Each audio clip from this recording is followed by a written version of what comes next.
Good afternoon, everyone. Apologies for the short delay. We had a few connection issues, but a very warm welcome to all attendees of today's important high-level event on the International Day of Peace and the UN Summit of the Future. Let me introduce myself very briefly. My name is Helena Smaja. I am a proud member of the team at Accept International, and I will be the moderator for today's online event. On behalf of our entire organization, I'm delighted to welcome you all to today's session, which is entitled Empowering YANSAG as Unseen Youth, Strategies for Realizing Their Potential Through WPS and YPS Agenda Perspectives. So agenda today is quite busy. We will first start with a key remark from the Ambassador, Deputy Permanent Representative of Japan to the United Nations, His Excellency Mr. Osamu Yamanaka. On the basis of this key remark, we will then move to a panel discussion with impactful panelists. And finally, this event will end with another key remark from a member of the House of Representatives of Japan, Her Excellency Ms. Takako Suzuki. I hope today's program will provide you with a deeper understanding about youth associated with non-state armed groups, especially youth combatants, and inspire you to take actions in empowering them to be agents of peace. And now it is my pleasure to introduce Mr. Yamanaka for his opening remark. Mr. Yamanaka, the floor is yours. Thank you, Helena. Can you hear me? Yes. Okay. Good afternoon, everybody. I would like to first extend my gratitude to Accept International for organizing this important event. We gather today to discuss the empowerment of youth associated with non-state armed groups, the YANSAGs. YANSAGs are often recognized in the international community, yet they hold the potential to become not as sources of conflict, but rather agents of peace. Today's event is significant as it aims to shed more light on the experience and the challenges faced by YANSAGs and deliberate their roles in conflict prevention and bringing lasting peace, particularly in the frameworks of WPS and YPS. During Japan's Security Council presidency earlier this March, we convened an open debate on promoting conflict prevention, reaffirming our conviction to take a holistic approach to conflict prevention by engaging with all segments of society, including women and youth, to strengthen social resilience and national ownership of sustainable peace. In 2019, Japan sponsored a workshop to foster more entrepreneurship in Somalia to boost employment opportunities and prevent youth from joining armed groups. This initiative was designed to prevent conflict and enable YANSAGs to make positive social contributions, embodying the concept of human security. There is still much to be done to empower youth, including YANSAGs, to become active agents of peace. Japan values the WPS and YPS agenda, and we will strive to promote the empowerment from these perspectives. I hope today's event will become an important step in identifying our next steps and contemplating concrete actions. I thank you for your attention. Thank you very much, Mr. Yamanaka, for this insightful and inspiring remark. This gives us actually an excellent base for the panel discussion, which we will be moving to now. So today with us for our panel discussion, we have 6 great participants. Allow me to introduce everyone before we get right into the discussion. So our first panelist is His Excellency, Mr. Conrad Sakay, Minister of Basic and Senior Secondary Education for the Republic of Sierra Leone, which is a pivotal country in the global landscape of education and development policies. Next, we have Ms. Nahara, who is joining us from the Philippines. As a former member of the Dawla Islamiyya group, she's deeply committed to promoting peace and has been actively working towards a more harmonious society and world. Then we have Mr. Abdul Wahid Sasai from Sierra Leone. He's a former member of the Revolutionary United Front of Sierra Leone. And drawing on his own past experience as a child soldier, he's deeply committed to advancing educational empowerment initiatives targeted at children and youth affected by combat.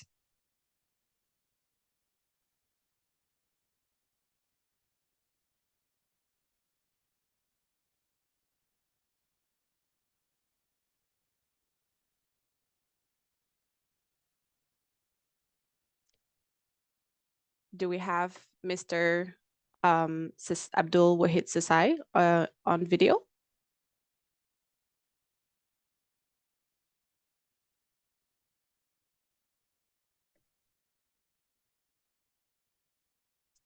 Okay, there may be a connection issue, so we'll move on to introducing the other panelists while waiting to see if he can join or not. So next we have Mr. Ahmed Hamed, who is joining us from Yemen. He's a former member of the Ansar Allah. He was recruited as a child soldier and later went through a reintegration program led by Accept International. Now he's eager to share his message with young people facing similar challenges. Then we have Mr. Noor Ali Hassan, a former member of Al-Shabaab, a recognized terrorist organization based in Somalia. He is now dedicating to assisting the reintegration for youth involved with terrorism and conflict. Then finally, Mr. Yosuke Nagai, Executive Director of Accept International. He will be leading the panel discussion today. Mr. Nagai, passing the spotlight over to you.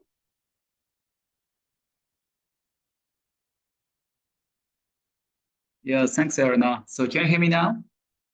Yes, perfectly. Yeah. Fantastic, great. So thank you very much. Thank you so much very much for your participation and time today. Esteemed guest and amazing panels this time. And this time's panel discussion is special, simply very special, as we discuss critical topics now with the Excellency Minister Conrad and unique real heroes on the ground from Sierra Leone, Somalia, and Yemen, and the Philippines. So this is quite unique indeed. So I will serve as a moderator this time and pose some questions to panels. And if you have a time, hopefully at the end, I really try to take time for an intervention from the floor, maybe 1 or 2 persons, hopefully. So the time is really limited, so let me start. So my first question is, I'm gonna have some questions this time. So my first question is, so how do you perceive YANSAG use associated with non-state armed groups? This is because we, the world, love to discuss and talk about use matters, especially here in the New York and in the Security Council and even the General Assembly and anywhere. And of course, in the Summit of the Future, definitely the use agenda is the one with the massive agenda here. But such use are rarely mentioned, or nothing, and significantly unseen. So that's why I really try to know your idea on the issue and the challenges they face, as well as their potential as a use. So first of all, to, yes, His Excellency Minister Conrad. So who is yours? Well, first of all, thank you very much for inviting me to this panel. I think we have to consider the youth as the future leaders of our countries, and therefore they have a significant role to play in national development. It is for this reason that Sierra Leone has a youth commission, which provides our youth with the opportunity to voice their opinion on all policy issues. This goes as far as what happens in schools. In schools, we have youth parliaments that give our young people the opportunity to practice what leadership is and to hear out their views on issues that are in the news. So But let me just go back and just say that, let me just set a context, as a country context. Sierra Leone was involved in an 11-year of civil war. We had quite a lot of our young people who were child soldiers. I think one of them was supposed to be on the panel. I don't know whether he's still here. As a result of that, we have a comprehensive civic education program in our schools. This runs from primary school right onto senior secondary school. It also provides the opportunity for young people to talk about their issues. And it also teaches them of the institutions that they have within the society, so that if they think that their views are not being heard, they are aware of the institutions that they need to contact to make sure that those issues are heard. So through the civic education curriculum, it will show them the relationship between the executive, that is between the head of state and the cabinet, the relationship with the legislature, which is the parliament, and the judiciary. So the second thing also, one of the reasons behind the Civil War was also the fact that the young people of our country did not think that they had opportunities for jobs. And so the government currently has set out an agenda to create 500,000 jobs for our young people so that they remain engaged in the process and they can see themselves having a future, so as to divert them from any conflicts. So these are just ways and strategies that we use to engage our youth and to make sure that they matter.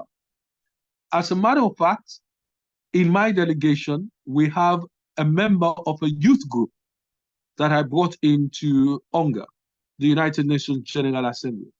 And that again is to provide a young people's lens and a young people's voice to the discussions that will take place in the General Assembly. Over. Thank you very much for your inputs. That's really, really critically important. And I believe that such importance is equally both youth associated with non-state armed groups. Thank you very much. So next to Nuru. How about you? How do you think about your opinion to my answer, to my question? Right, yours.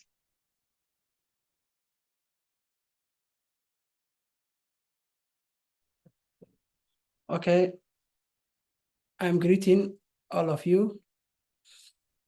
Second, my name is No Ali, age 29 years old, born in Mogadishu, capital in Somalia. My education level is secondary. I have a family, my wife and my daughter. I joined the group 2011 because one of the government soldiers killed my brother to revenge. But in short time, the government troops arrested me and I think 15 years in a jail. Is that all? And now I am one of the accepted staff. Over. Thank you very much, Nuru, for your information sharing. So, like, do you have any ideas on like potential, you're having?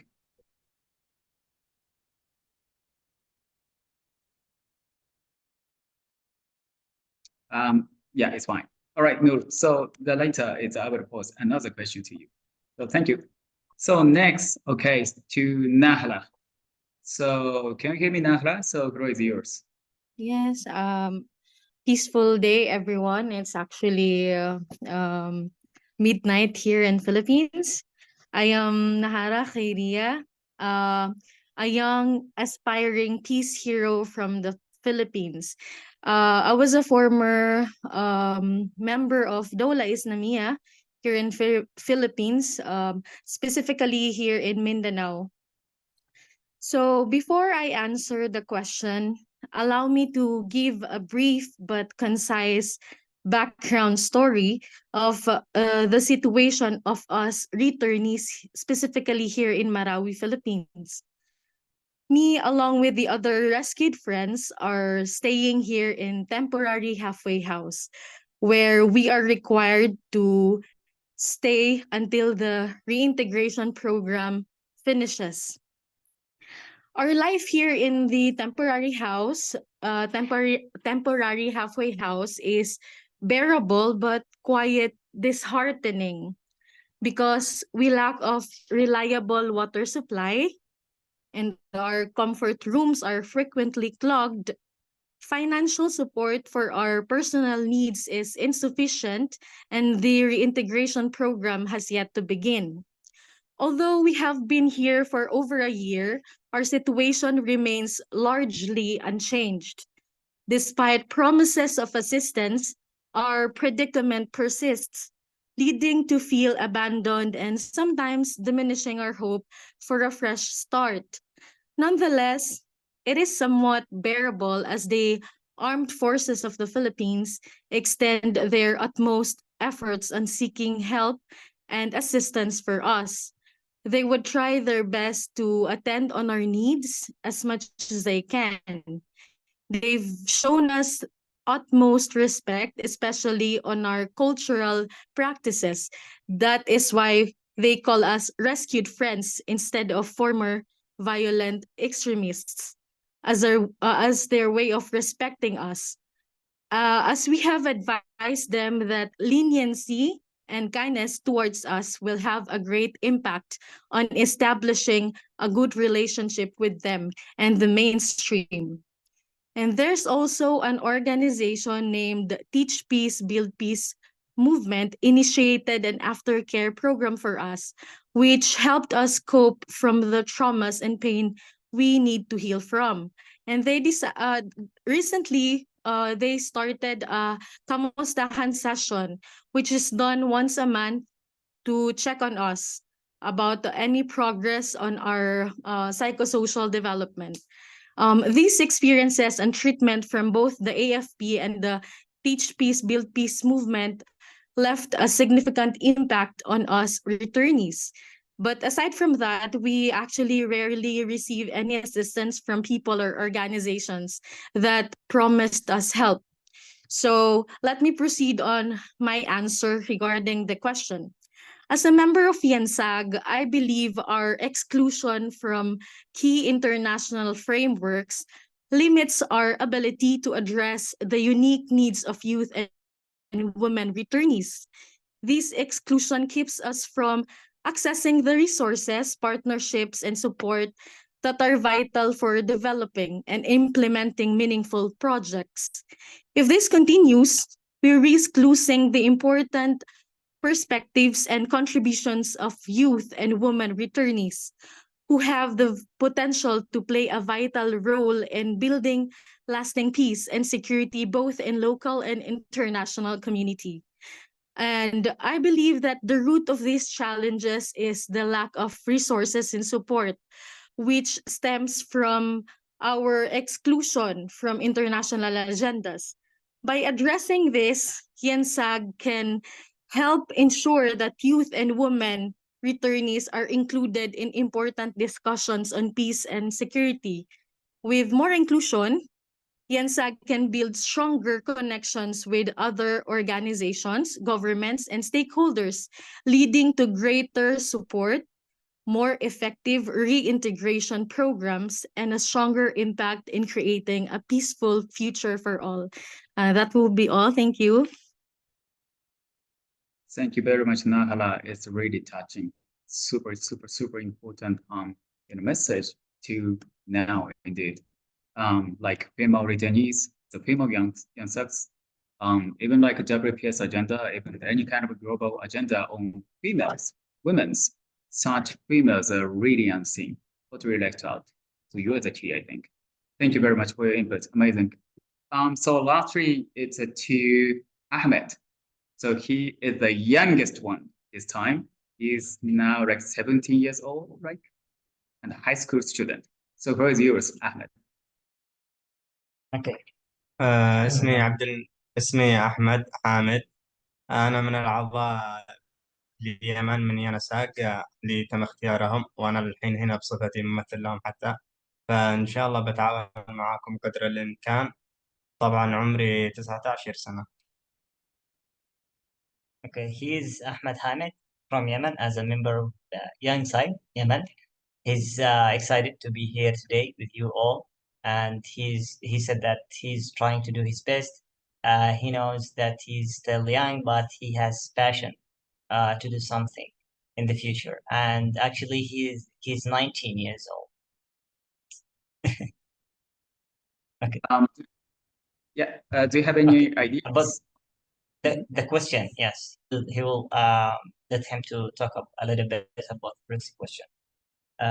السؤال الأول اللي هو ما هي إمكانياتك وإيش المنظور اللي تعتقده في حال مشاركة الشباب أو اليانساج، خصوصا بالأجندة الدولية الخاصة بالواي بي اس الدبليو بي اس. بصفتي عضو في يانساج من اليمن، فأنا أشوف أنه تم تجاهل الشباب المجندين في شو اسمه في الحكومات أو ما يسمى بالجماعات المسلحة الغير الحكومية، وذلك بسبب أنه كونه يعني ارتبطوا بجماعة سلبية، وهذه الجماعة يعني الحين ينظر لها كنظرة سلبية. فش اسمه فهذه النظرة يعني تعتبر نظرة سلبية وغير حقيقية بالنسبة لنا. فمن ضمن هذه الأشياء اللي عانيناها اللي كانت التهميش اللي هو ينظر إلينا يعني كجماعة متطرفين للعنف، بينما نحن يعني عندنا إمكانية إن نحن نشارك بأدوار السلام. فباختصار يعني إحنا نعتبر مجموعة ضعيفة لكن قيمة بنفس الوقت، وإحنا يعني بيكون عندنا إن شاء الله إمكانيات نكون واقفين معاكم بقدر الإمكان. Okay, good. Yes, so he said that as a member of YANSAG from Yemen, he believes that YANSAG have been largely overlooked in the international agendas like YPS and WPS as well. This neglect stems from several factors, including the stigma attached to their association with the non-state armed group. And he said that the challenges that they are facing, especially in Yemen, for those who have been involved or associated with Houthis and displaced from the northern areas to the southern areas, where they are controlled by the Yemeni government. They faced many challenges from the society and from the people who are living in the areas controlled by the Yemeni government, like ignorance and discrimination. And they are thinking that they are only can do negative things to the people because they used to live in the northern areas. As you know, the northern areas now are controlled by the Houthis militia. So anyone who returned from those places to the areas controlled by the Yemeni government, they faced lots of challenges, including ignorance and discrimination, as Ahmed said. Thank you very much, Ahmed. Additionally, oh yeah. Yes, additionally, he said that he has faced in reality the experience of how can I say the people saying negative words to him about you belongs to the Houthis and you came here to do destruction as you did in the northern areas. So this is the biggest issues that he feels. Thank you very much, Ahmed. You're such a very youngster, like 19 years old. Your narrative and your idea is very, very important for now in the world. And your narrative as a former child soldier, used by Houthi in the northern part of Yemen is really, really, unseen so far. So thank you very much for your input. Amazing. So let's move to my second question to you all. So my question will be like, now actually, all of you mentioned and shared like difficulties you're facing and your friends have been facing, like stigma, discrimination, lack of resources, and no attention from the international community to use, like you, or use associated with no state. So, but at the same time, as he said, as he mentioned, it's Excellency Minister, and also some of you guys, it's mentioned, it's you know, there are potentials, there are unique potentials of YANSAGs as well. So, what kind of empowerment is necessary to unleash their immense potential? Because they have potential, but potential is potential. It's a much to be done to, you know, unpack that potential.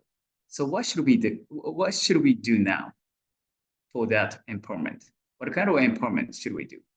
So over to you, Mr. Minister. Over to you.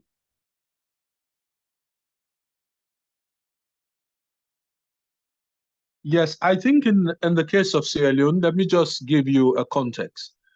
About 70% of our population is under the age of 40. So young people are in the majority. Now, in recognition of this fact, the president has made a commitment to actually appoint young people in his cabinet. So let me tell you an interesting story. The cabinet of Sierra Leone right now, 40% of them are under the age of 40.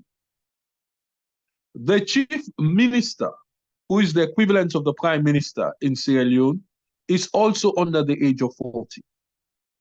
So you can see that the president has provided an excellent platform for young people to not only have a voice, but to be seen by others to be in positions of authority, and to provide them with the opportunity to gain the experience that is needed for the next phase of our political development.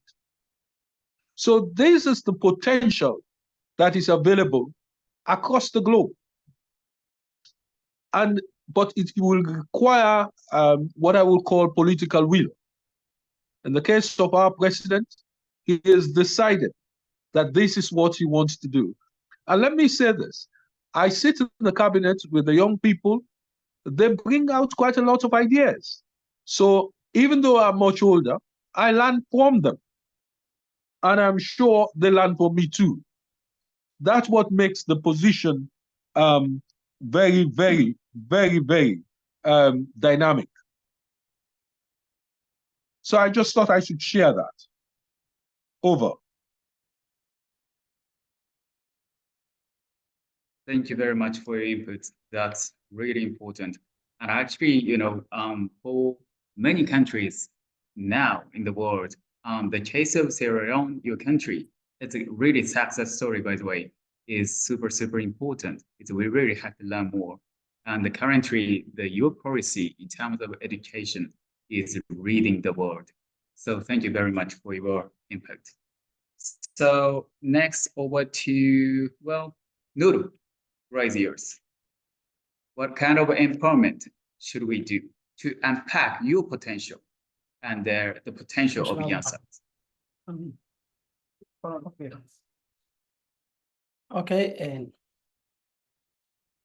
horta muhiimadda waxa waaye dhalinyarada xabsiga ku xiran ama kuwa kasoo goostay ururada hubeysan ee ku jira xerooyinka dhaqan celinta, kuwa inay helaan waxbarasho iyo xirfado ku filan si ay noloshooda markay xabsiga ka soo baxaan ee bulshada dib ugu midoobaan noloshooda ugu horumariyaan. Tan labaad, maadaama markoodii hore fikraddii meeday qaldan laga dhaadhacshay in ay dhanka diinta ee saxan si fiican looga wacyigeliyo. Midda saddexaad oo ah inay helaan la talin dhanka maskaxiyana, maadaama qofkan uusan xor ahayn, xataa uusan fursad u helaynin oo familkiisa oo kula kulmo ama xataa oo shaqo ku abuurto, in wacyigelin oo dhanka maskaxiyan la siiyo. Sidoo kale in laga caawiyo markuu soo baxo sidoo noloshiisa u horumari lahaa. Is that all? Noor said, first of all, before to realize the potential of the YANSAG team, it need first to get 5 points, 5 important points. First one is education or skill program, access to education inside of the prisoners in Somalia. It's critical for YANSAG to gain a knowledge and skill that will help them their integration after release. Such the education, for example, religious education, since the organization Al-Shabaab and Daesh in Somalia, they misinterpretation to the Islam in wrong way. Also, they need YANSAG team short-term education for adult learning, since they need adult education. Also, the third point he said they need the YANSAG team is rehabilitation and psychosocial support. Many YANSAG in the prisoners need counseling and mental health service to cope with the trauma and reduce the likelihood of returning to the violence activist. He said when YANSAG stay in the prisoners or detention centers, they don't have the freedom to move and spend normal lives, like a meeting with their families, doing their business, enjoying leisure time. Also, the fear of being punished or harassment in those at the facility after defection. The third point he said, we need vocational training, providing technical skills or given to the training for entrepreneurship training that can help to secure the job or a small business. All this can reduce the to return after the release. Also, he mentioned post-prisoners integration program. He mentioned also legal assistance, ensuring that they have access to the justice and the support for the reintegration path into the community after serving their sentences. They need to keep physically and mental security. YANSAG need to get protection support to keep their safe living. I saw and I hear some cases where defectors were killed by AS after their defection and their integration. Also, sometimes we feel that illegal harassment, so compensation such as financial support, rebuilding life to rebuild after their release should consider it for those who received inappropriate embarrassment. Lastly, he said opportunities to get the international support are also limited for YANSAG in Somalia because of their critical or criminal or records. To access their necessary support, certificate or international law should be provided to establish guarantee rights for empowering to them. Thank you very much. That's also really concrete. And I realize again that the YANSAG has very immense potential, but at the same time, they have several very, very specific needs, special needs. So especially like you mentioned, protection. It needs a protection, like legally and mentally and physically. So that's really, really important. But in the international community, we rarely mention that. Thank you very much for your input. So now over to Nahra. For yours. Yeah, so to realize the potential of YANSAG, especially for women like me, we need empowerment that goes beyond mere inclusion.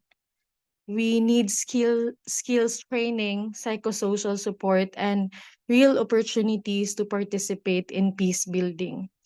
I just recently had an experience of discrimination when I tried to enroll in the university here in Philippines, where the head of the school, I mean the vice chancellor of the school, told me that why would I enroll in the university? Will I recruit people to join the terrorist groups again? And that is very disheartening to hear from these people who are educators. And I think in order to empower us, we also need to educate people about the situation of us, YANSAG, so that we try to eradicate the discrimination that we feel.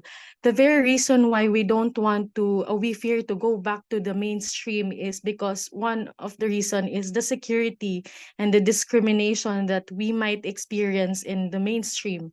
That's why it's very important that aside from empowering us, the very good way or the one of the best way to empower us is first to protect us, to protect our security, to educate the people about us, so that we can not experience, or the other YANSAG won't experience the same thing as what I've experienced recently. That would be all. Thank you.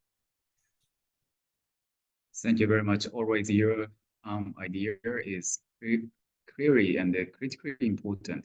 And especially you mentioned like rare opportunity to peace building or any kind of peace process.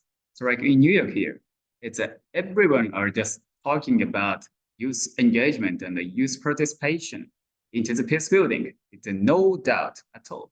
But how about people like you?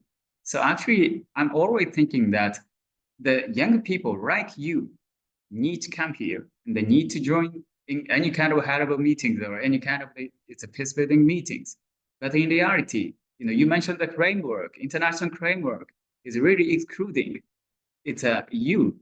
So that's why that's the issue indeed. So we really need to tackle to manage that difficulties. So thank you very much for your input. That's super important. So lastly, it's to Ahmed. Right, yours.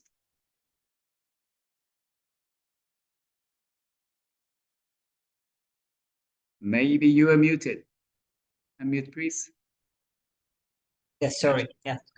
على ما قلت التدريب المهني والتعليمي بيكون عامل مهم للخروج من الفقر ومن دائرة العنف. فبالنسبة للنساء على ما أظن بيكون في يعني هناك أهداف يعني تستهدف الحواجز اللي هي متعلقة باختلاف الأجناس، خاصة يعني أمام التعليم والتوظيف. فعلى ما أشوف يعني أنا عن نفسي أشوف التدريب المهني بيكون مهم، مثلما يعني أنا عندي حاليا طموح إني مثلا أتعلم اللغة الإنجليزية والحاسوب، لأن اللغة يعني بتكون يعني بتساعدني إن الرسالة حقتي ما راح تكون يعني بالمجتمع اللي أنا فيه بس، يعني بتكون حتى خارج المجتمع. فحاليا إن شاء الله أحقق هذه الأهداف، يعني ما راح تكون أهداف أساسية، يعني هذه بتكون أهداف يعني توصلني للهدف الأساسي. Yes. So Ahmad is saying that the empowerment that is needed, he has some points, but the most important ones, as he said, starts from education and vocational training as well. As he's still young and a member of YANSAG, he said that his next plan after high school graduation, he will start learning English, as well as any possibility to have any vocational training to learn new skills. But at the first stage or first phase, he must learn English, and the idea is to convey his messages and thoughts and ideas internationally, not only just to the society and to the people surrounding him, but also to international community. Thank you. Thank you very much, Ahmed. You mentioned very, very important points, and including language barriers. So when I'm in New York, especially in the headquarters of the UN, it's almost all people looks like a really fluent English speaker and with super elite, great academic background. It's what the inclusion. It's as Nahara said, So really totally agree with you on that topic. Thank you. So next question is just to Excellency Minister. So actually, as you know now, it's the guest of YANSAG just shared like a lot of needs of empowerment to unpack their potential. So, but at the same time, as Nahara pointed out before, YANSAG is really excluded out of international framework, including YPS agenda, WPS agenda. Yeah, we have several frameworks, but how can we include them? And how can we push forward such agenda to be more developed? And you mentioned political will. So how can we create such political will, global level, especially to, push forward? So floor is yours, Minister. Well, I think let me set another context. It's what we have done in Sierra Leone is that the government has made education free of charge. I know a couple of the other panelists did mention the need for education. So in Sierra Leone, we have a policy called the Free Quality School Education Program. With that, the education is free. You don't have to pay for exams. You don't have to pay tuition. You are provided with teaching and learning materials. You are provided with food whilst you are in school through a school feeding program. The idea behind that is to give our young people the opportunity to acquire internationally recognized qualifications, which will not only open the doors for them in the opportunity structure within Sierra Leone, but on a global level. The second thing I want to just say is that Sierra Leone is currently presiding over the Security Council as a non-permanent member. And yesterday at the Sierra Leone Permanent Representative, there was a big event for young people from across the globe, which was led by the Minister of Youth. This was also an opportunity to provide young people with a voice at this critical stage of the discussions that are happening on the global stage. So again, this is another opportunity that Sierra Leone has chosen to recognize the fact that young people need to have a voice, and as a way of closing the divide between the young and the experienced. So these are some of the things that we are doing as a country with the past that we've come from, to make sure that we do not return to that past, and to make sure that young people feel that they are active participants in the future of this country. Over. Thank you very much for your very strong message, the opinion on this topic. I think simply like Sierra Leone is one of the most important country in terms of education. Yes, that's of course, no doubt. But at the same time, like leading the agenda of YANSAG as well. And hopefully, as Japanese, I really like to, hope Japan is also, taking lead for this agenda. But thank you very much. It's really important to create opportunities and for such young people who have been left behind so far. So I hope this event is one of the opportunities for them. And I just think, we must continue to create this kind of opportunities more and more. So thank you very much. So then to YANSAG participants. So my question is, so what message do you want to convey to the world now? Because now at the Summit of the Future, a lot of policymakers, including presidents, prime ministers, and ministers like him, are just gathering here in the New York. And even a number of young people, the youth leaders are here. Why there are tens of thousands of young people like you cannot come here? So I believe you have that voice, and you have idea, and you have a very unique and really important thought for peace too, as you just shown now. So that's one of the most important things now for the peace and security internationally and locally, I think. So please let me know your message to the world. Of course, physically, this time you cannot come here, New York, but now it's with some technology and the internet that we can connect together and that you can blast your message. So this is an opportunity for you. This is a time for you. So what's your message to the world now? So first of all, to Nahara, right, yes. Okay, so my message to the international community would be we want our voices to be heard. We need a safe place, not only in our local community, but especially in the international community too, as we often experience discrimination. Whenever they hear that we are from non-state armed groups, people would instantly think bad of us. That's why opportunities are most likely closed. We cannot engage in new opportunities because of that discrimination and stigma regarding the non-state armed groups members. Yeah, so furthermore, we need your support to be meaningful and to include us as equals in the peace process. Only when these aspects are addressed can we rebuild our lives and continue to lasting peace. We want the international community to recognize that YANSAG are not just victims of conflict, but potential agents of peace. By engaging us in leadership roles, policy discussions, and community-driven peace efforts, we can contribute unique insights and experiences that are vital for sustainable peace. Our inclusion must go beyond consultation. We need a seat at the table where decisions are made. And we are also asking for long-term sustained support rather than short-term intervention. That would be all. Thank you. Thank you very much for your amazing inputs. So your voice should be heard. And again, I realize again, like when we have any meetings or any like dialogues in terms of youth empowerment, youth engagement, your voice should be there. So thank you, Nahala. So over to Ahmed.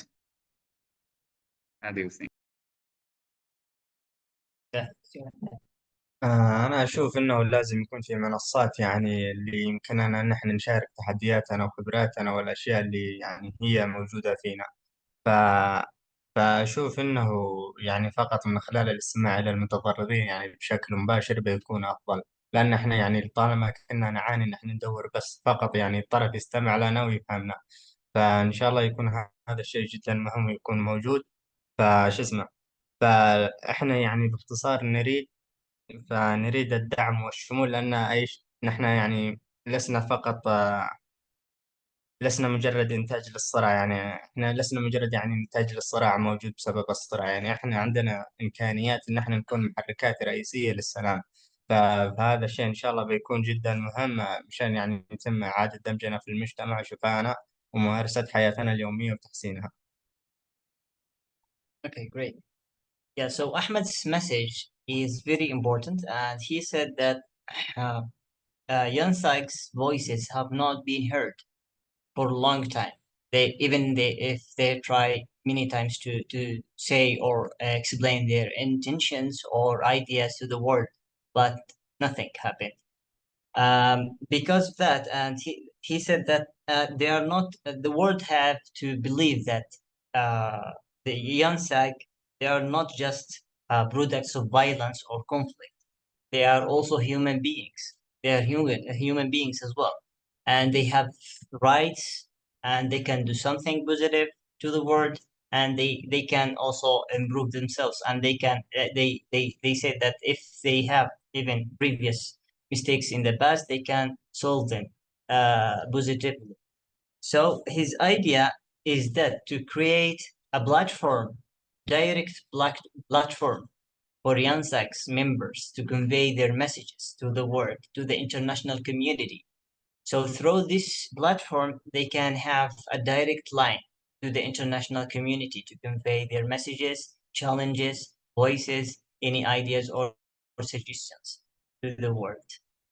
Thank you. Thank you, Ahmed. That's really interesting and super innovative. So, we must create that platform, but not me. You need to stand up, and you will create together. Thank you, Ahmed. I cannot wait. Great. So lastly, it's over to Nuru. What's your idea? What's your message to the world now? Okay. Ugu horeyntii waxaan jeclaan lahaa in codkeena la maqlo, sidoo kale in nalaga taageero dhanka waxbarashada, beesha caalamkana ay hubiso taageerada meesha ay ku baxayso. Sidoo kale aniga ahaan waxaan ballan qaadayaa inaan ka mid noqdo qaab walba oo nabadda looga shaqayn karo, taageero ka geysto wacyigelinta dhalinyarada ka soo mid noqday urur diimeedyada. Sidoo kale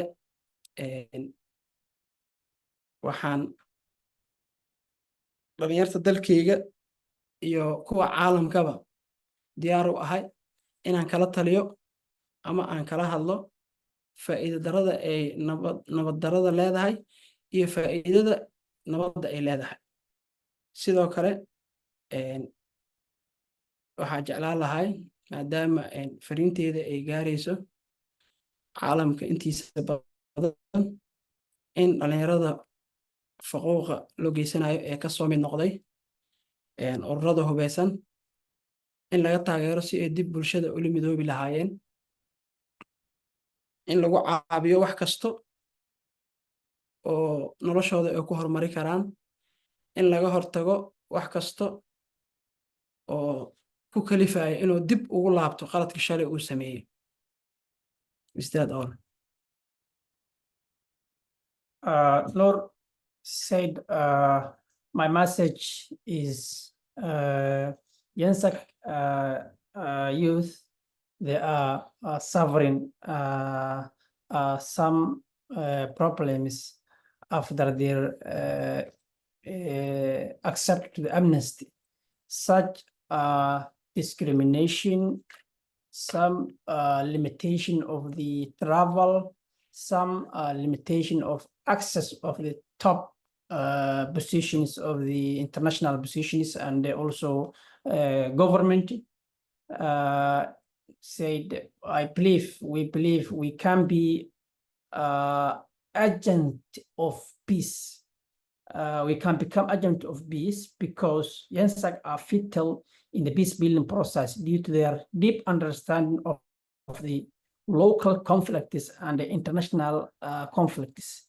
Their objectives of the also objectives of the leadership of the armed groups, credibility among peers, and the ability to offer peace agreement, such the problem of my country, the terrorists of Al-Shabaab and the Daesh, by involving to the to negotiate a peace agreement, so that can break the cycle of the violence, and that I believe the YANSAG, if they get an opportunity to hear their voice, to sit, it can be peace. It can be peace. It can become peace and can break the violence. He said, myself, I did some awareness, preventing the young people from joining by the Al-Shabaab by telling them the history of myself, how I was survived, how was I first was misunderstood. So he said, I give the message to the current members of AS to promote their defection from the group.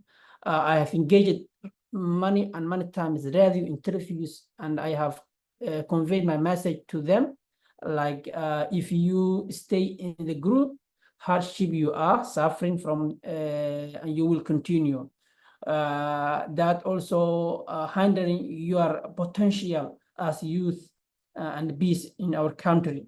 So we believe our message need to reach international community.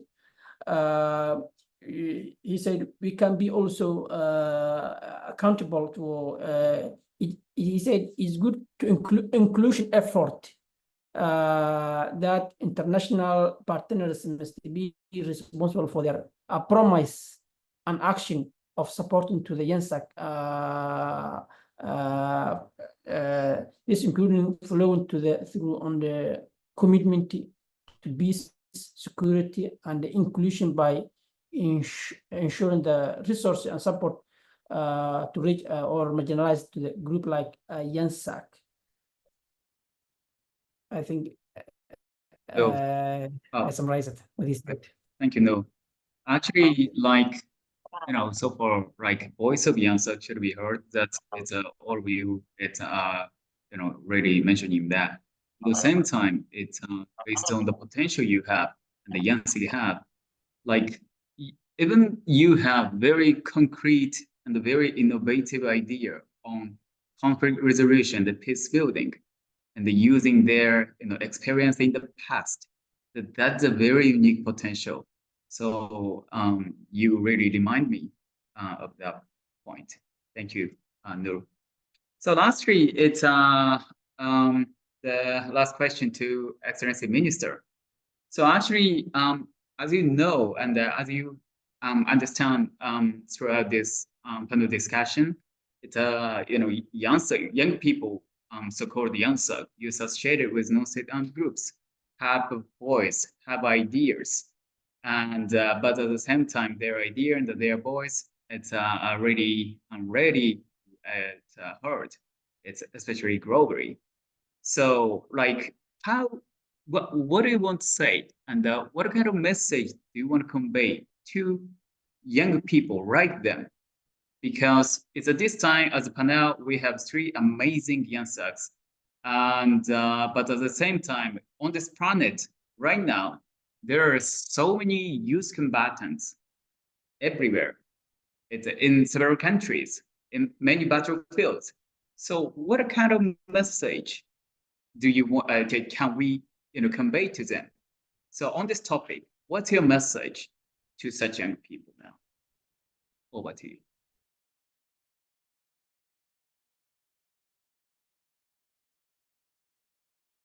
I think my message to young people is that if the opportunities are provided for them for education, I would always choose education because education gives you the passport to opportunities. You know, any conflict that you're engaged in will always end up on a negotiation table. And so, in a sense, it's important that if you have the opportunity, choose education, because with that, you have a lifeline to success, you have a lifeline to opportunities, you even have a lifeline to politics. I started my political career as a student activist. I was a member of the Sierra Leone United Nations Students Association. During this period, we were very vocal in terms of having our voices heard. We went on the streets to demonstrate peacefully. And I gained quite a lot of experience from that process. And today I'm using the skills that I learned as a young person in a formal political role. So my message to young people, you have a stake in politics. I would choose politics in order to make sure that your interest is being heard. All credible political parties will have a youth wing, and I would engage in that youth wing to make sure that I am part of the process, and I would not remain outside of that. So that is my own positive message to all young people across the globe. Thank you. Thank you very much. Thank you so much. Your message is very, very important. And I'm just thinking, how can we share the message to young people who are still associating with such groups in the world. There are so many, and most of them are just young people. How can we convey that such message to them? Thank you very much, sir. Then actually, very like unfortunately this time it's another guest from Sierra Leone. It's named Wahid. He's an amazing peace builder.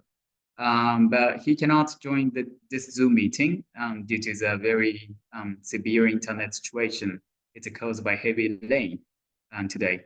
So now instead, I really try to take just one intervention from the floor, just one intervention due to the time constraint. So if you want to make it, just raise your hand on the Zoom. If you want to say something as an intervention, oh yeah, there's one intervention here. So Mr. Asujan Mari, maybe from Mari. So who is yours?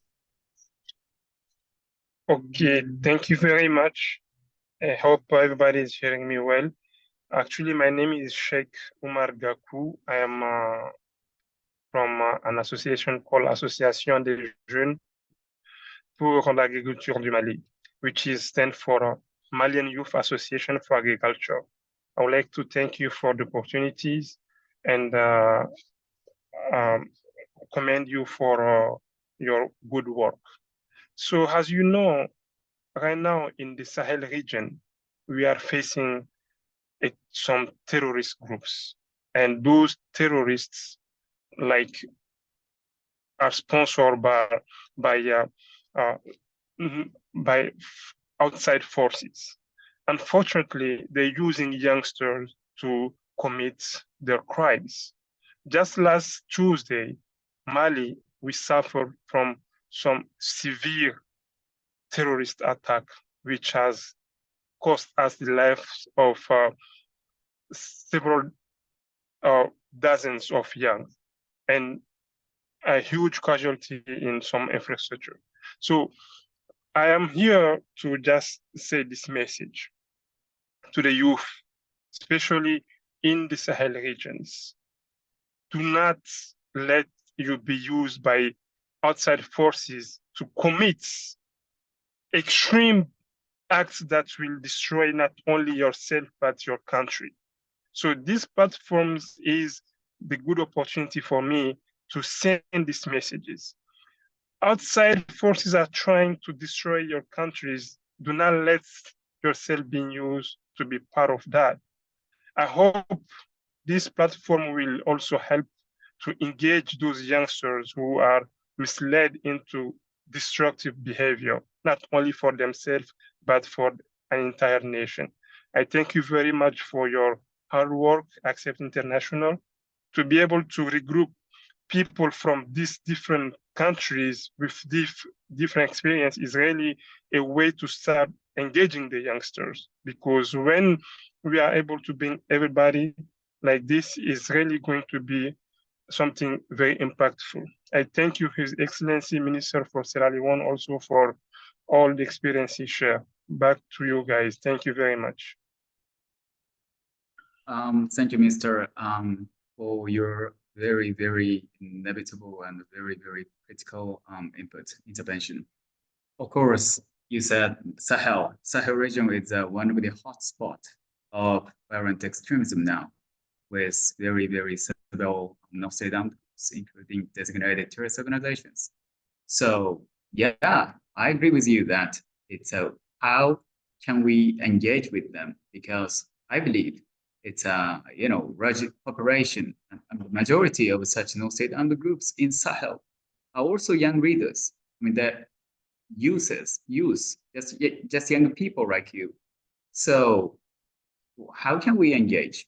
And what kind of message can we convey to them? And how can we, empower them? How can we unpack their potential as youth? Because they are youth. As long as they are youth, they have power, they have potential. How can we unleash?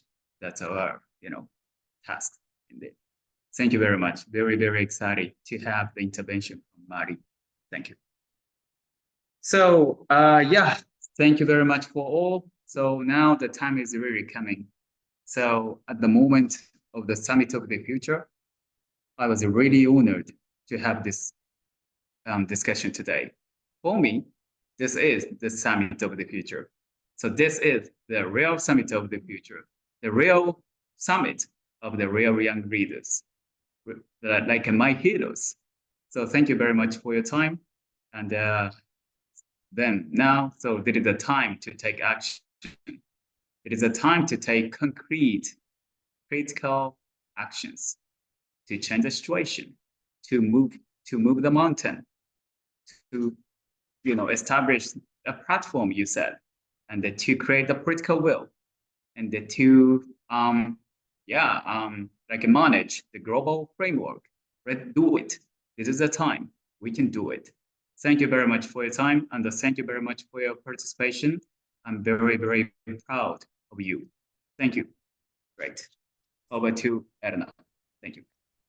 Thank you, Mr. Nagai and panel members, for a fantastic discussion that inspires us all to take further action on this critical yet often overlooked issue that is youth competent empowerment.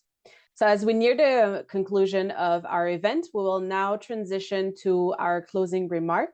We're honored to present the closing remarks via video message from Her Excellency Ms. Takako Suzuki, distinguished member of the House of Representatives of Japan.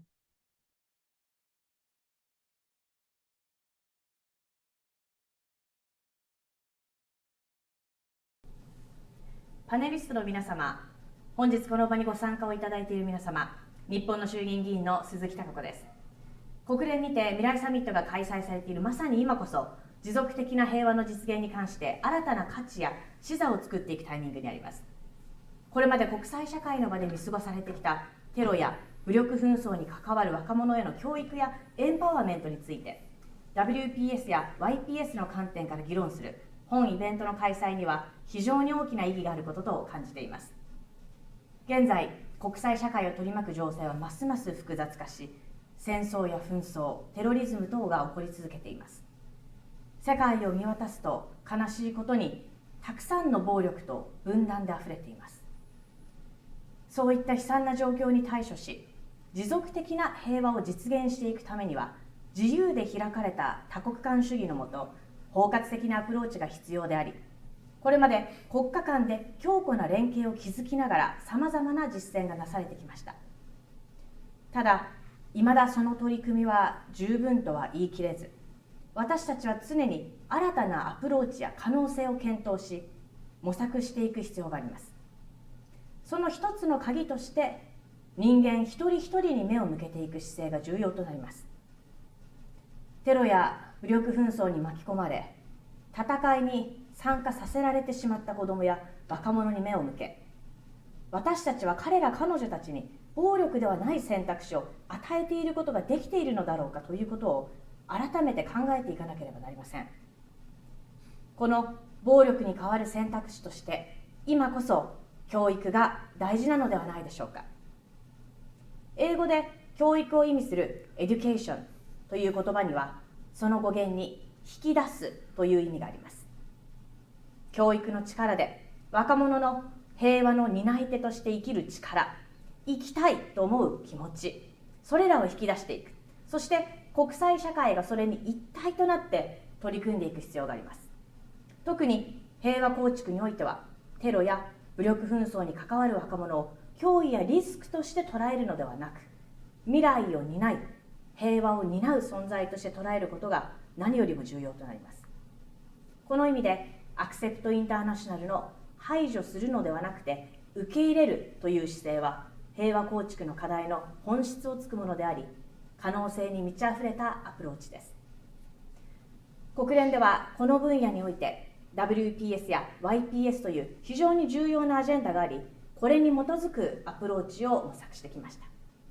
今後はさらに多国間での連帯を意識しながら WPS と YPS のつながり、そして YPS の5つの柱の中でも特に議論が取り残されている引き離しと社会復帰に注目し、その支援を加速させていく必要があります。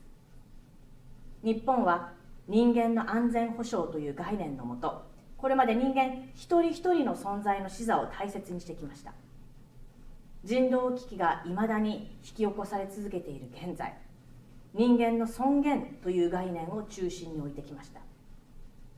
日本としても今こそ官民一体となってその理念や信念をさらに推し進め、WPS や YPS アジェンダのつながりを意識しながら持続的な平和への新たなアプローチを具体化し強化していくべきだと考えています。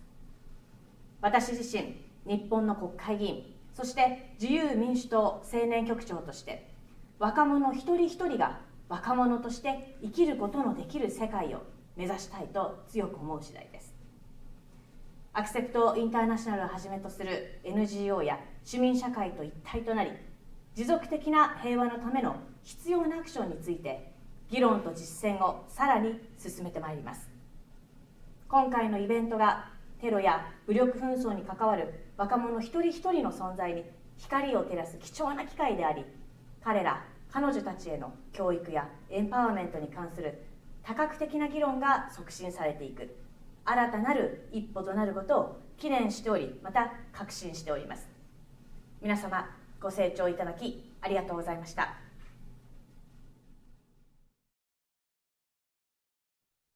Thank you to Her Excellency, Ms. Suzuki, for her compelling message and for rounding off our session with such inspiring thoughts. So today's session has been exceptionally enriching. We hope you found it as informative and inspiring as we did. It's really truly encouraging to see panelists, YANSAG, but also participants from around the globe engaging in such a vital conversation. Thank you once again to everyone who joined and contributed to today's discussion. As Accept International, we're dedicated to enhancing our YANSAG initiatives with your collaboration. So we'll keep you updated on our progress, and we hope you continue to stay connected with our efforts. This marks the end of our event. Please feel free to disconnect at your convenience. We look forward to seeing you at future events and wish you all a great day. Thank you.